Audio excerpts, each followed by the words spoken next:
Hello அஸ்ஸலாமு அலைக்கும், welcome to my channel.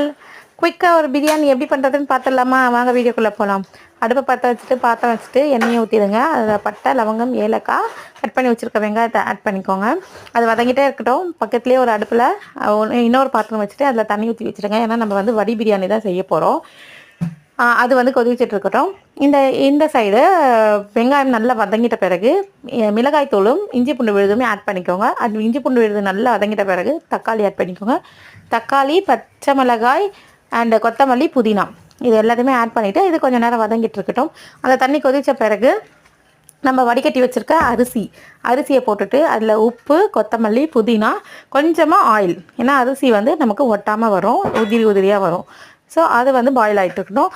இந்த சைடு இந்த வெங்காயம் தக்காளி வதங்கின பிறகு நம்ம சிக்கன் மேரினேட் பண்ணி வச்சுருக்கேன். சிக்கன் கொஞ்சமாக இஞ்சி பூண்டு மிளகாய்த்தூள் தயிர் சேர்த்து மேரினேட் பண்ணி வச்சுருக்கேன்.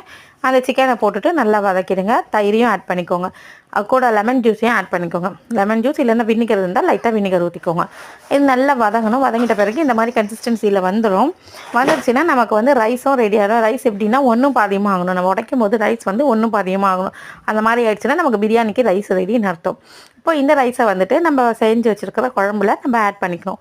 ஆட் பண்ணிவிட்டு நீங்கள் வந்து மிக்ஸ் பண்ணி பாருங்கள். பார்க்கும்போது அரிசி வந்துட்டு ஈக்குவலாக கொஞ்சம் அரிசி கீழே தண்ணி இருக்கான்னு பாருங்கள். நல்லா மிக்ஸ் பண்ணிவிட்டு, ஏன்னா அதுக்குன்னு அரிசி உடையக்கூடாது.